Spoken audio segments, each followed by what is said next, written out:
The tabletop takeaway. Game mechanics on display. Three designers share the stage. Pick a genre and we'll play. The tabletop takeaway. Okay, welcome back to the Tabletop Takeaway. And for this series, we're going to be talking about tactical combat games. My name's Charlie McCarran. I'm Trevor Muller-Hagel. And I'm Ananda Gunaratna. Yeah, and so, guys, we talked about doing tactical combat games, and instantly I was like, what would be my favorite example? And then I started thinking, well, does chess count as a tactical combat game? And we decided yes. Yeah. So Turn-based, Definitely. different unit actions, like... You move around in space. Yeah. So what would you say is the definition for tactical combat? Well, That's a good question. for game category definitions, I like to think more in terms of characteristics than like strict definitions. I think some characteristics common to tactical combat are, you're fighting each other, of course. There's fighting involved, at least. Destruction of units. Yep. There's generally some sort of spatial aspect where you're maneuvering around. So minis or pieces or something along those lines. Right. On a grid or Yeah. a similar type of movement. Yeah. Yeah, often a grid of some sort. Mm-hmm. So the movement's important. Killing stuff is important. Aside from that, Yeah. So, well, we could give a preview of the three games we picked for this series, too, to help guide. So, chess will be this first one. And then? Mage Wars, I chose, which is interesting, I think, in how it deals with space. And it also gives us an example of one of these sort of constructed games where you build a deck beforehand, which I think are definitely a big thing in tactical combat. Yeah. And Gloomhaven Jaws of the Lion is my choice. Yeah. So... Which will be interesting, too, as a co-op example. I'm excited. Yeah. So, let's talk about chess. I think chess is actually my favorite game. Of all time. Wow. Yeah. Okay. What's your favorite part about chess? I think this kind of gets into my takeaway from the game. Oh, great. Good. Perfect. Let's just jump into it. But I think I love the fact that, for one, the emergent complexity of it, where it takes really simple rules and can expand out into really deep strategies. I guess the other piece of it, I really like that every game turns out differently. Yeah, that's true. Quite differently. Yeah, it might start out similar, but so maybe we should back up a little bit. And I'm assuming most people here know how to play chess, but if you don't, the basic rules, you've seen a chessboard, I'm sure. Each player has their pieces on one side of the board on this grid, and there's a line of pawns that's basically in your front row of your two rows, and behind that are all your better pieces, and each piece has a different movement. So, for example, knights can hop over in an L shape, bishops go in a diagonal line, rooks go orthogonally across the board, and then the queen has the power of the bishop and the rook combined. So, and then of course the king also can move one a fancy pawn. A fancy pawn, yeah. Yep. One space at a time. And then, there's some weirder rules like, pawns at the beginning can move two spaces. And castling between the king and the rook. And en passant, which never happens. Yeah. Once in a while. Yeah. But I think the brilliance beyond these like small weird rule exceptions, which actually do add a lot to the game, is like I was saying, the way that your pieces can combo together. Even though, and we'll talk about this too, but you can move one piece only on your turn. That's all you do. Mm-hmm. One piece. Yes. But the same piece can be moved Yeah, in you succession. can move the same piece 2 times in a row. Yeah. 3, 4. On subsequent turns. Right. That's which is actually, I think, that's the part that's very interesting to me, because a lot of modern tactical combat games have some form of, okay, you can move your whole army, or you can move multiple units, or you take turns moving different units, but eventually you're going to move your whole army. And in chess, you can just hammer the same unit again and again and again. Yeah. And that's unusual compared to modern games.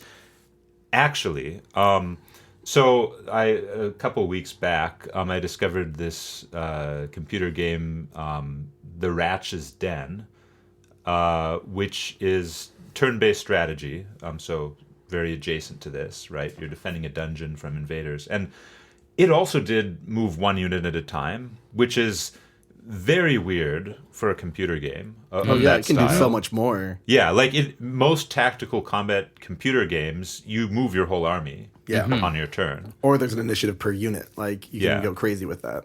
Yeah, so moving one unit on your turn is weird, but it's also really interesting, I think. I mean, it certainly reduces the decision space quite a bit. Oh, sure. And reduces the amount that players have to keep track of. And it means you can scale up armies to arbitrarily large sizes without making turns. I mean, maybe there's some time that you have to spend thinking about it, but you don't have to move everything. So is it the same thing like chess, where you can move the same piece over and over Yes. and over? Interesting. Yes. Yeah. And all your other pieces just sit there and do nothing while you're doing it. Perfect. So Just like real war. yeah. So I think actually this hits on why I am not a fan of a lot of tactical combat games. Sure. And I think part of it maybe is that there is so much option and space, but yet your goal is usually clear. It's like, okay, I need to kill this guy, so I guess I'll move my guys towards that guy, and they kill each other. But chess, your options are limited on your turn, but yet each option feels so important. Versus like maybe some other combat games where it's like, well, I can move 5 spaces anywhere on this very large board, that it doesn't feel like each movement is as consequential. Right. Because you have so much freedom. Yeah.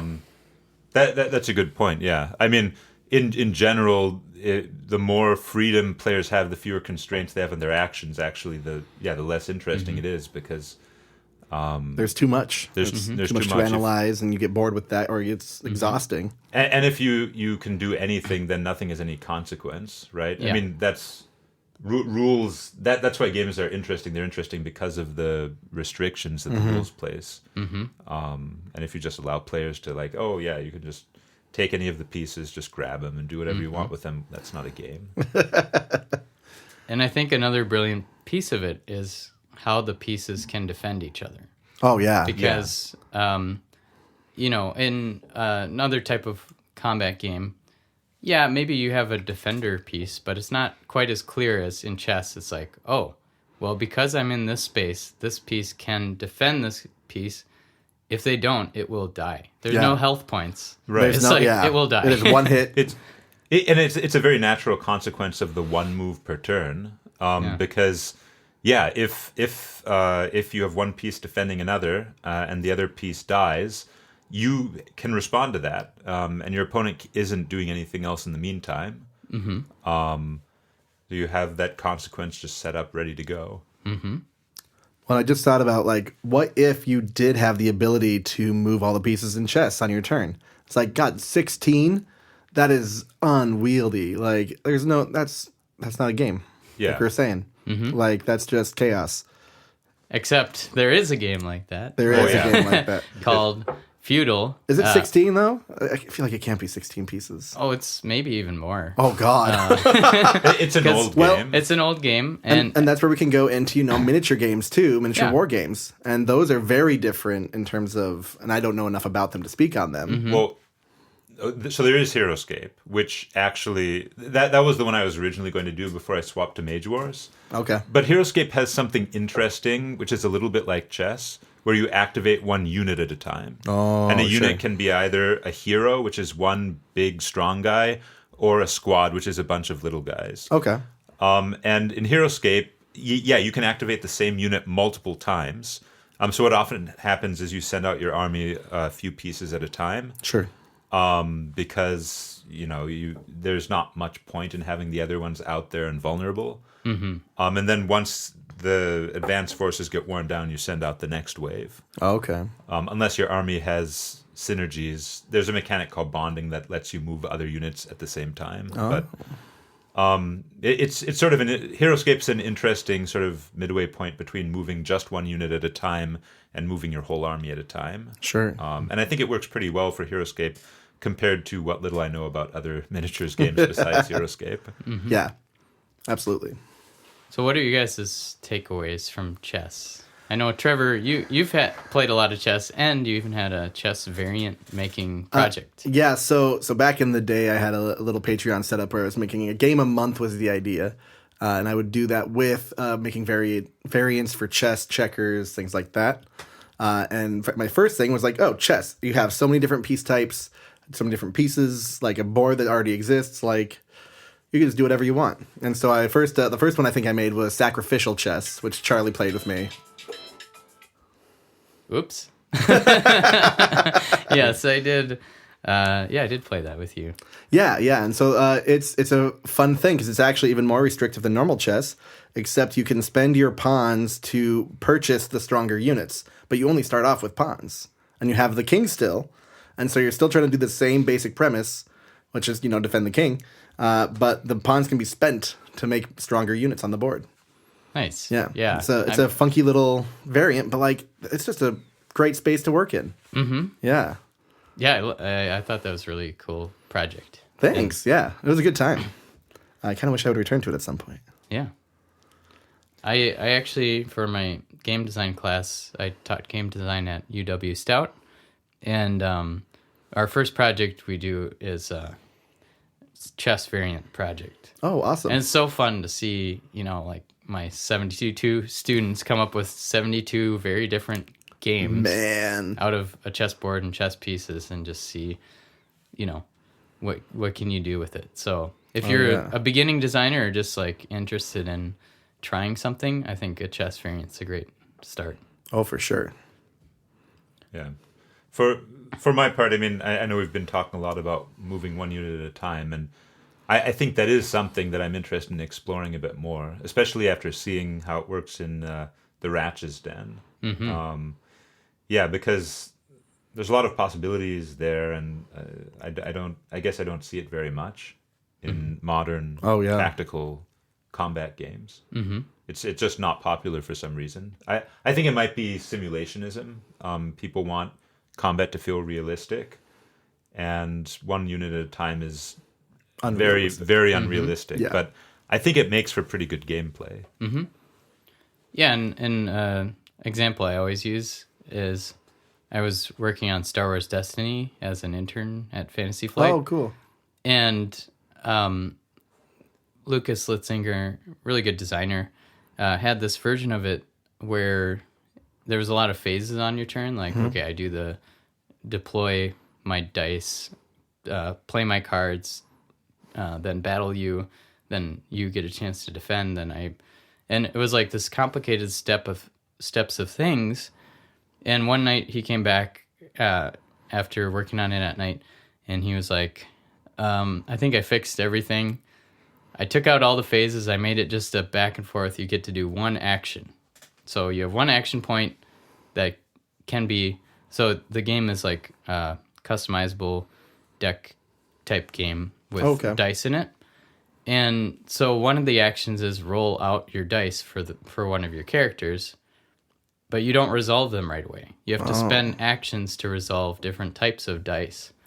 And that was such a clever twist on it, because everyone assumes like, oh yeah, you're doing a combat game, you roll the dice, and then it just happen. Yeah. But it just added a super level of strategy and tension. So being able to respond to the randomness Yep. is a really nice tool. Yeah, so if you're struggling with players feeling like they can do anything they want, yeah, I think the one action per turn is actually pretty interesting. Did you say that was also input randomness or output randomness? You were Well, talking about that a lot the other day. Yeah, I think it's both now because you get the input randomness of the dice roll, but then you get to deal with it I guess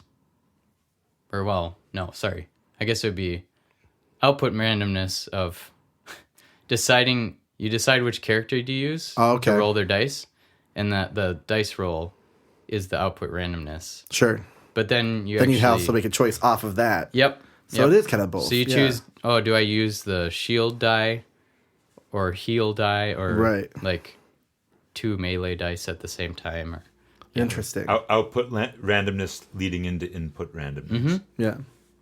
Yeah. That's awesome. Well, yeah.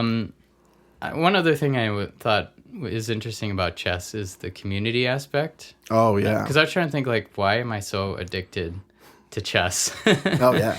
And I think there's part of it. I watched more YouTube chess streaming than anything else, probably. Eric Rosen is my favorite. But I also play a lot online. Okay. And I think there's really something to the system of matching up with someone at your level, because the way chess works, if you're not familiar, you have like a chess rank, which is basically a number based on how much you win and lose. But they always match you up with someone around your level. Oh, okay. And I think there is something to winning half the time. It's like that psychology of like, oh, I might win or I might lose. And the intermittent rewards system, like when you win, I think is very addicting. Yeah. I don't know. That reminds me, back in elementary school, middle school, my class played against a guy. Two of us per board, and there were 16 boards, and he played us all at the same time. Just walked around in a circle. He beat all of us. Wow. And someone did try to cheat once, and he threw the board on the table, off the table. It was like, oh man. Whoa, drama. Yeah. He's called the Octopus, and that's all I remember. He Nice. had really big, thick glasses, but like he was intense. Wow. He knew what was going on. We did not. Yeah. Yeah, I'm nowhere near that level of doing simultaneous games. Maybe against kindergartners. I think I can handle that, maybe. But yeah, it is interesting. It's a perfect information game, right? So like you always see everything. There's literally no randomness unless you're new enough to like accidentally put your piece into a good position. But you still did that. Like it's not a random event. Yeah, it's just too complicated to predict more than a few Exactly. things out. Exactly. And so like it's really interesting to have a perfect information game that is as engaging as it is and is as like, I don't know, you feel like there's a big degree of levels that you could attain as a player and learn more and learn more. No, I guess thinking about it a little bit, one of the things that maybe makes that possible is the fact that capturing something is just, all right, it's dead. Because modern tactical combat games mostly have some form of health, right? Health, armor, yeah. And that means that the outcomes of combat are, I don't know, they're not quite as extreme, right? Two things fight and not that much changes necessarily. Yeah. Because if you're going to have health, obviously you're usually going to survive combat. But in chess, it's just like, nope, the game is completely different now. And because of that, the changes are just so extreme that like different game states are much more impactful than they are in other games. Sure. Because in other games, like you reposition, you do a little bit of damage. It's not that different. yeah. And in chess, And I can see why thematically, I know why they do have health, because it's like you have this character that's... You're a hero. You're a hero. Yeah. Yeah. If you die right away, that really kind of sucks. Yeah. But yeah, there is something to the risk level. Like we were sweating playing that game under time pressure too. Oh yeah, with the chess clock. But yeah, There's only I'm thinking of like mechs versus minions is That one is that instant death? I like. Instant death for the enemies. There's just a ton of enemies out there. Yeah. And it does definitely feel really good when you can plow through like 4 at a time. HeroScape has instant death for squad units. However, that's only if they fail their defense roll. So they still have a chance to not take damage. Sure. So a Which little is- bit like Risk-ish. I suppose it's Kind of. it's basically just another form of health, right? Probabilistic health as opposed Sure. to. And then, of course, the heroes in HeroScape have both health and defense dice, so they Yeah. have a chance not to take damage, and they can soak up a certain amount of damage. Yeah. Yep. Yeah. Cool. Well, any more thoughts on chess before we... Definitely, if you have not worked on designing a chess variant of some kind, give it a try. It's a great space to work in, and it's a cheap thing to buy. You can get a set for like $10 at Target. So definitely worth the heavy investment. Yeah. Yeah. Well, that's it for this episode, and check back next time for Mage Wars. Mage Wars. Bum, bum, bum. Hey, thanks for listening to The Tabletop Takeaway. This podcast is made possible by listeners like you. So please tell your friends and visit our website at thetabletoptakeaway.com, where you can suggest games and mechanics for us to cover next on the show.